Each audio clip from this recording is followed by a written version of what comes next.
I had barely stepped out of my truck when a pristine white HOA SUV came ripping down my dirt road, kicking up a colossal wall of dust that swallowed the Arizona sun. The woman who stepped out didn't even grant me the courtesy of a look. She just looked at my tent setup, threw a folded map hard against my chest, and snapped, "You're trespassing on community property. 15 minutes. Move." But here's the thing. This land is mine, bought and paid for, completely independent, and the map she tossed at me. That map was completely, laughably fake. When people ask me how this epic, ridiculous battle started, I tell them it began the moment we turned off the highway, leaving years of tight neighborhoods and petty, paint-color-obsessed HOAs behind. After all that noise, I wanted one thing, just pure, wide-open quiet, and that morning, Arizona delivered exactly that. The wind rolled over the open ridge, warm and dry. Everything smelled like cedar and freedom, and my kids jumped out of the truck, racing across the reddish dirt like they'd just been handed 25 acres of pure playground. My wife, Eliza, stepped out slowly, the kind of slow you make when you've finally found somewhere you want to stay. "This is it," she breathed. "Feels like the last place on earth nobody can bother us." That certainty was a rare kind of peace. I checked everything before buying: plat map, chain of title, county records, old microfilm entries. This land was clean, independent, no HOA, no hidden covenants, not a single restriction tied to anybody but me. Still, while setting up the tent, I noticed something half buried near a juniper stump, a metal sign, old and sun-bleached. Subdivision expansion zone, do not remove. It looked ancient, but I took a picture anyway, a lawyer's habit, always logging the outliers. 10 quiet minutes passed where everything felt exactly right, and then I heard it. An engine, fast, aggressive, pounding across the ridge like someone late for a fight. That speeding SUV carried the woman who would try to rewrite my deed, seize my land, and drag my family into one of the most absurd battles of our lives. The SUV skidded to a stop so close to my trailer that dust coated the windows in a single breath. The woman who stepped out, Karen Whitlock, wasn't dressed for the desert. Khaki slacks, polished flats, and oversized sunglasses that shielded her eyes because she didn't want anyone to read them. She never looked at me. Her gaze kept returning to my tent, like it personally offended her off-grid choices. 2 men stepped out behind her, broad shoulders, tactical boots, gray uniforms with no badges, just that stiff posture people practice in front of a mirror to look official. Karen finally spoke, her voice sharp enough to slice through the wind. "Sir, you're trespassing on private community land. This area is under Canyon Ridge HOA jurisdiction. You have 15 minutes to vacate." She didn't ask, she simply declared it.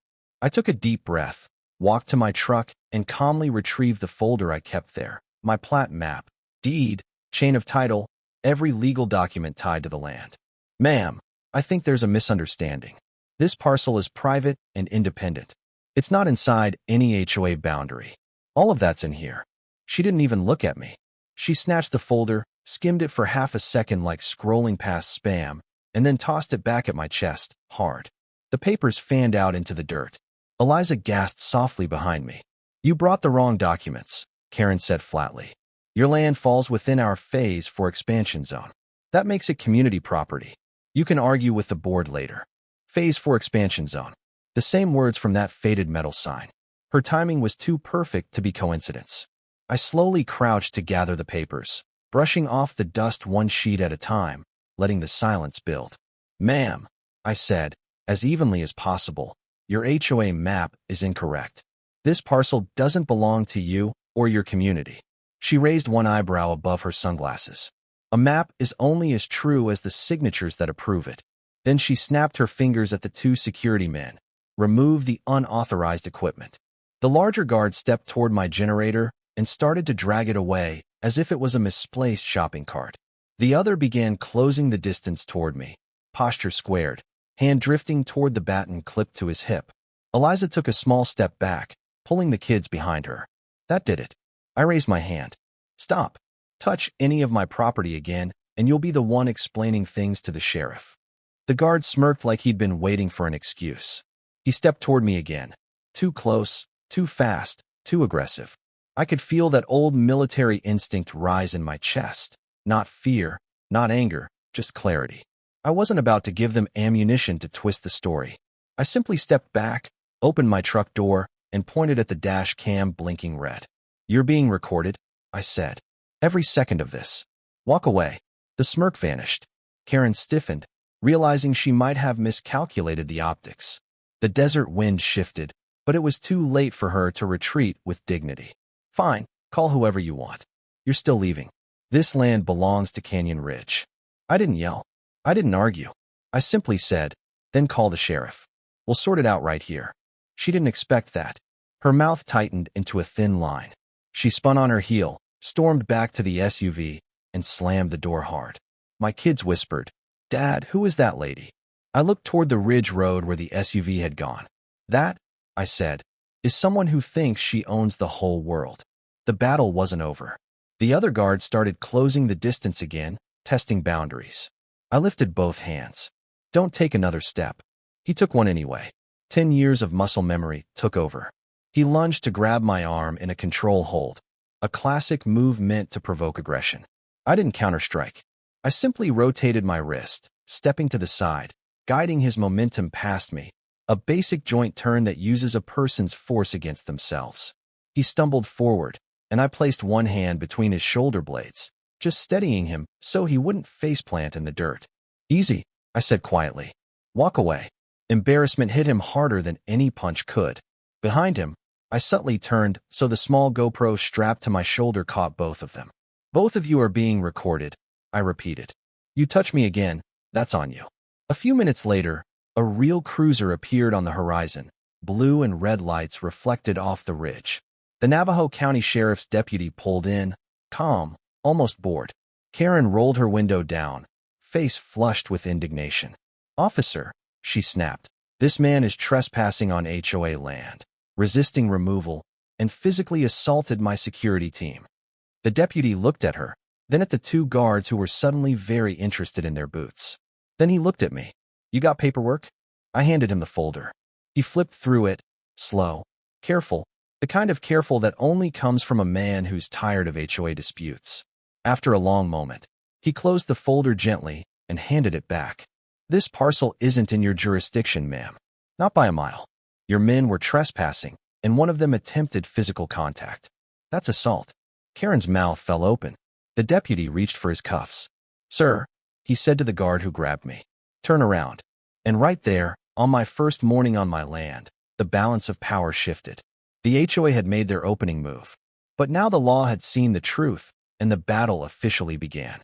The deputy's cruiser hadn't been gone more than an hour before the ridge grew quiet again, too quiet, like the air was holding its breath. Karen had left, but people like her don't walk away. They regroup. The next morning, the mail truck arrived. The driver handed me a thick envelope, Canyon Ridge Homeowners Association printed in aggressive, arrogant caps. Inside, a packet neatly bound, professional-looking, and utterly absurd. Notice of fine, unauthorized structure and violation of aesthetic standards. Total due, $8,000. They listed violations: my tent, my generator, my shipping container, all unauthorized. But the next page was worse. A map, a development expansion diagram labeled with bold lines. Canyon Ridge HOA's borders, according to this fantasy, had magically grown like a cancerous blob until they covered my land. I saw the handwritten note at the bottom, approved by HOA Quorum 2012 expansion clause. I grabbed my binder of real documents and compared their fake map to the real one.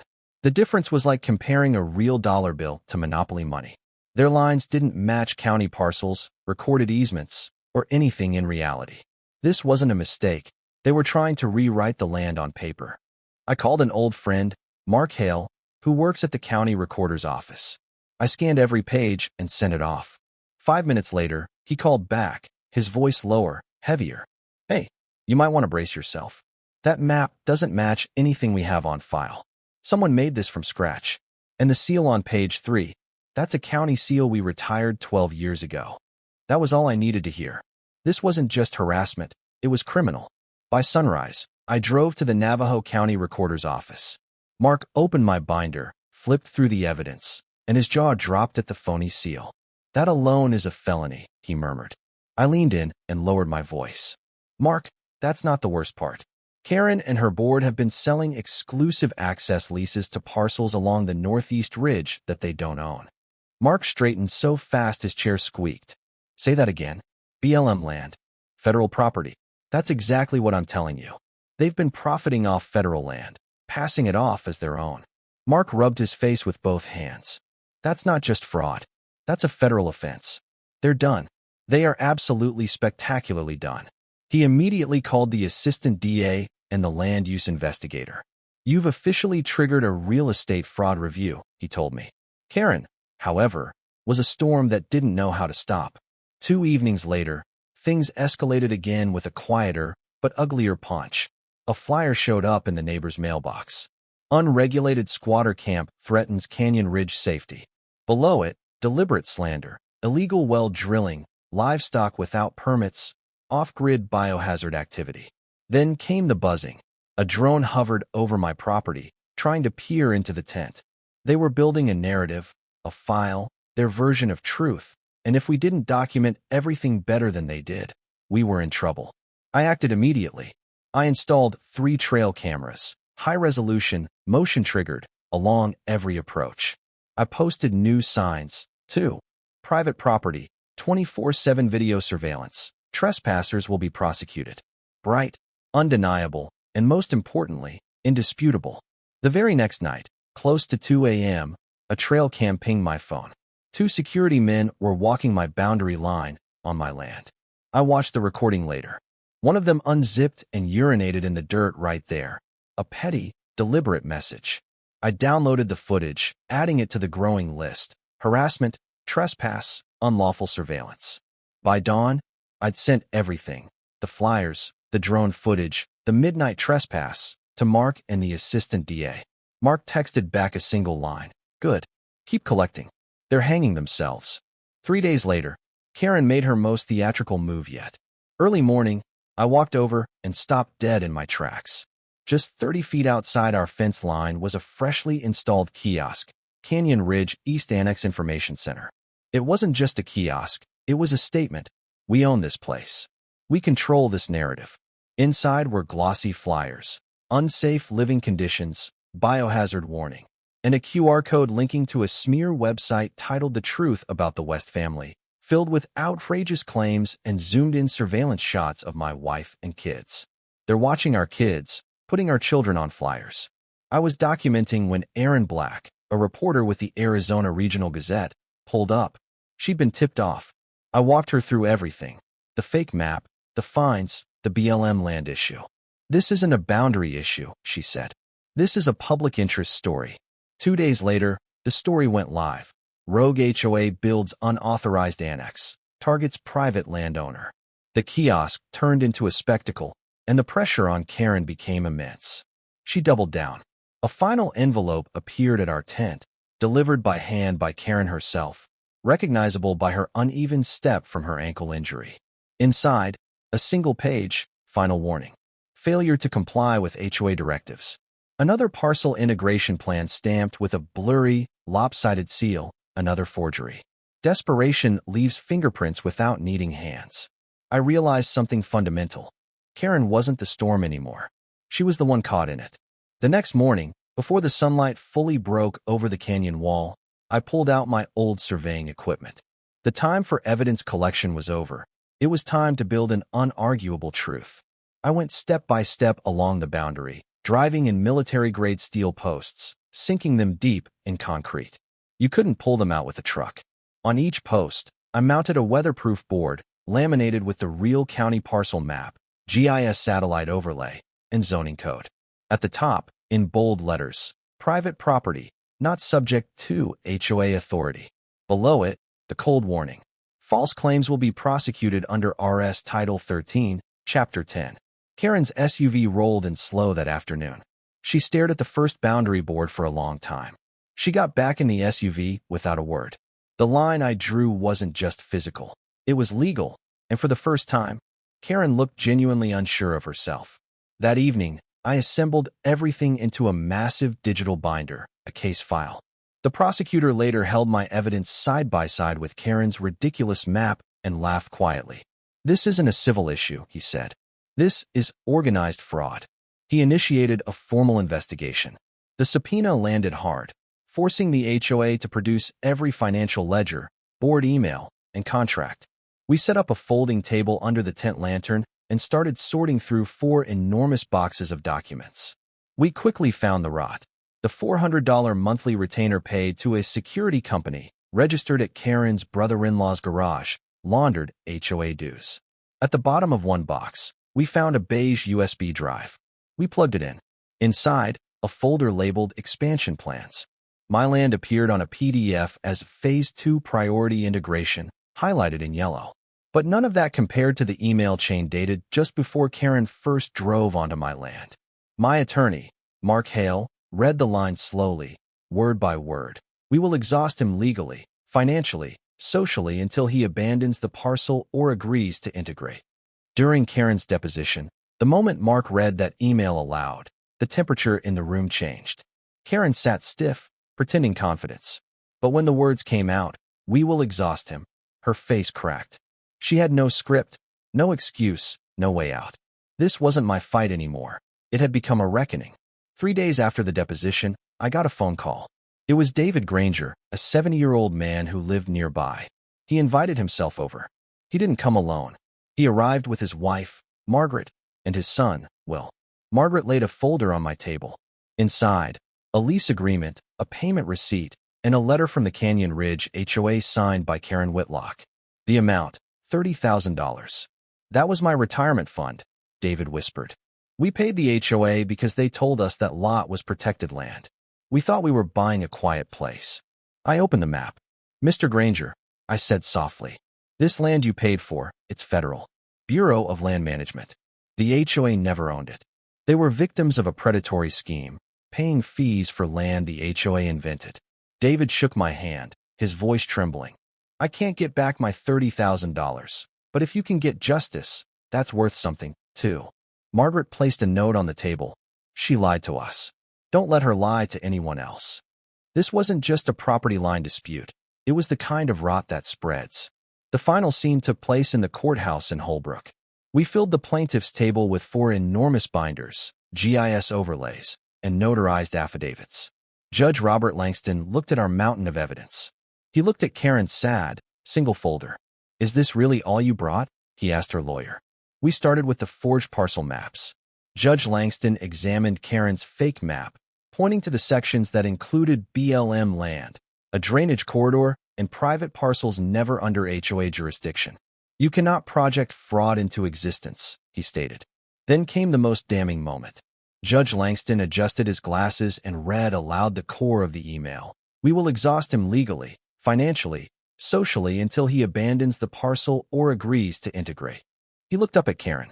"Mrs. Whitlock, in what conceivable context is this appropriate behavior for a homeowners association?" She opened her mouth, but no sound came out. Judge Langston closed his ledger. "The Canyon Ridge HOA is hereby dissolved. All fines issued in the past 4 years are vacated. All forged documents are referred to the district attorney for prosecution." He paused for dramatic effect. "The district attorney has just transmitted a warrant for Mrs. Whitlock's arrest." Karen gasped. 2 deputies entered. Her knees buckled as they cuffed her. She made a small, broken sound. The judge raised his hand. "Due to Mrs. Whitlock's orchestrated harassment campaign, this court awards $75,000 in punitive damages." I didn't smile. I simply exhaled. The kind of breath a man exhales when a mountain finally lifts from his shoulders. Behind me, Margaret Granger pressed a hand to her mouth, whispering softly, "Justice. Real justice." A week after the trial, the desert felt different, lighter. We finished setting up our home, and a few weeks later, we finished the monument, a sandstone slab set in concrete, facing the ridge where Karen's ridiculous kiosk once stood. My wife chose the inscription, "Private land, constitutionally protected. Respect the line." Karen Whitlock was sentenced to 8 years for fraud, forgery, and conspiracy. I look at the steel boundary stakes now, sunk deep in concrete. They're not just markers, they're reminders. This land stayed mine because I stayed standing. And because when someone tried to redraw my life on a forged map, I drew a line they couldn't cross. A real one, set in steel, set in court, set in truth.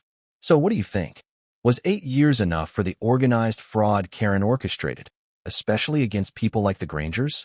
And what is the single most important document a new homeowner needs to protect their land? Tell me your thoughts on HOA justice and property rights in the comments below, and don't forget to like and subscribe for more true stories about outsmarting the system.